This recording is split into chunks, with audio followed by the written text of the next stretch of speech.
welcome to another Good People Beer Club. I know we've been on a little bit of hiatus, a few things changing around, so it's been hard to really get some episodes in. Tonight I actually have my roommate stepping in. This is Jeff. Hello, people. People of the internet. Of the nether region. Meet Jeff. Yeah, go ahead, tell them a little bit about yourself, I guess. I am a cook in New York, and I love beer. I love cooking. I love drinking, and I'm excited to be a part of this blog today. I've never done it before, and I would like to learn more about it and be a part of it. So yeah, I'm excited. excited. So I went up to Vermont. This was what, like 2 weeks ago? Something like that. Yeah. So I went up to Vermont a few weeks ago. Brought back some really fun goodies that I wanted to share with everyone. One of the breweries we stopped in at is Hill Farmstead, and they're located out of God, what's this? What you read that thing? Hampstead? Ball Farm? Did I make that up? Someone from Vermont? I don't know. Oh, Greensboro. Greensboro. Way off. Okay. Oh, way Greensboro, off. Bend, Vermont. Farmstead, Hampstead, Greensboro. Yeah, it's tomato.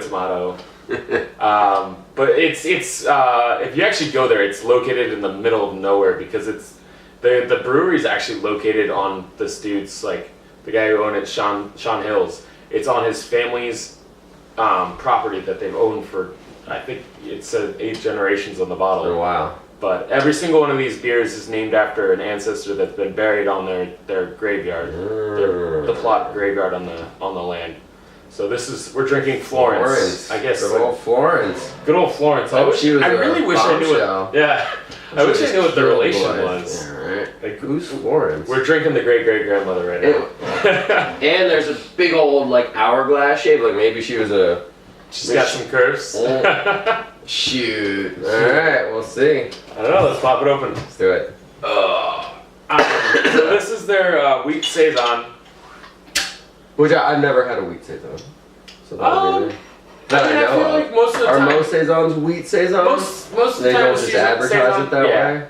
I guess because the fact that it is a wheat saison, it's going to be a little bit different, but holy crapsicles. Look at that color. Yeah.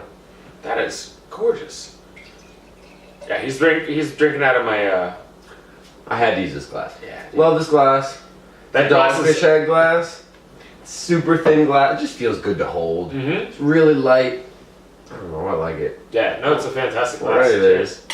But I mean, just look at that color. It's so clear. It's very clear. It's practically American Adjunct Lager clear. Like, this is ridiculous how, like, just pale golden it is. It's real, like a very frothy head too. Mm-hmm. Super frothy. But almost light too, like, not like it's like bleach white. Yeah. Mm. It almost has like a smell like champagne kind of. Yeah. And actually looks a lot like champagne as well too. I get a little bit of, like, kind of a bubble gumminess to it. Smells like I kind of want to drink it. Does definitely smell like I want to drink it. Yeah, it smells really. I really get a strong, like, Belgian bubblegum characteristic. Yeah, it's sweet. I think it's gonna be good. Let's try it, shall we? Mm-hmm.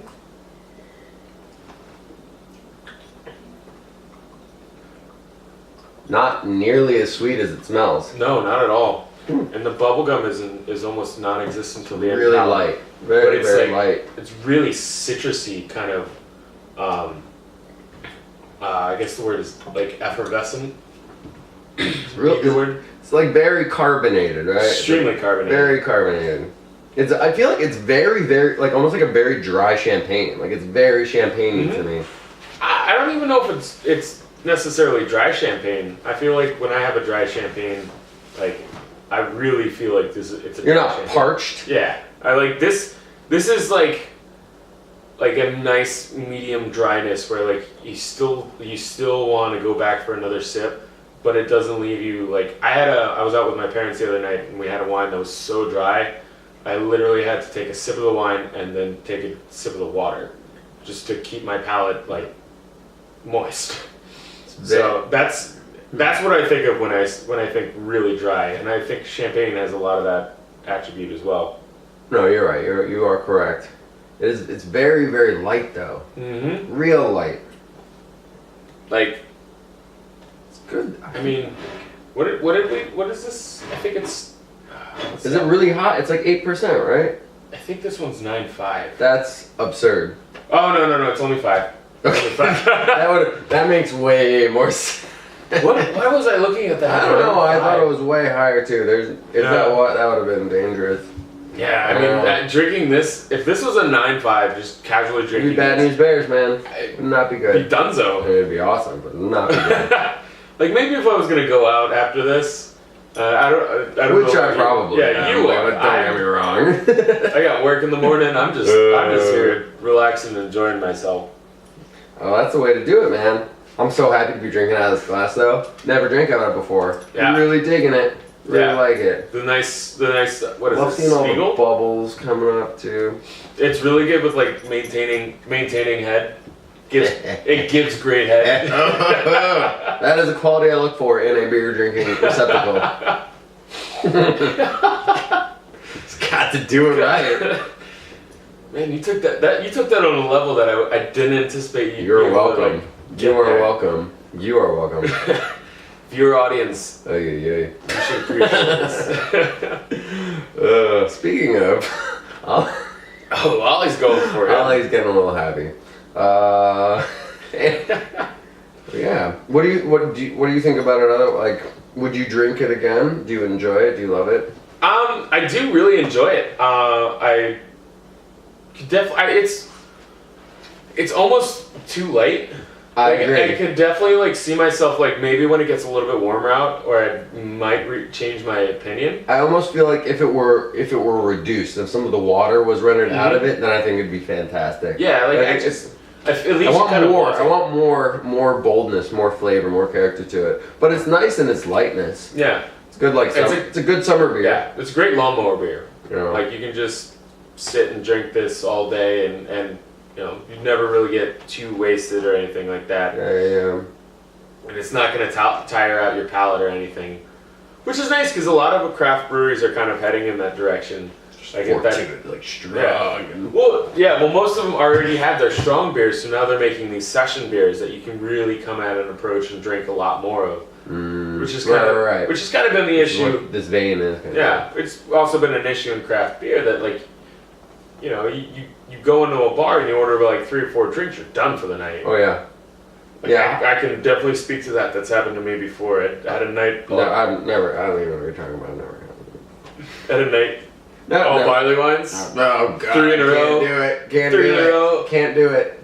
I was blackout by the end of it. Yeah, like it was 3 beers. High alcohol is cool now. Like really strong is cool. Yeah. Like a lot of flavor is cool, always for a lot of flavor, but yeah. Well, I mean that's kind of the trade-off. You lose a lot of flavor when you lower the alcohol. Yeah, that's why. Yeah. That's why everyone. This is kind of a perfect example. Like it's really low alcohol. It's got a nice flavor, but not an extremely bold flavor. Right. But it's very much like spot on for the stylistic saison. And the wheat just adds a nice slickness. It doesn't. It doesn't really show as much as I expected it to. It actually says unfiltered, but that is crystal clear. Yeah.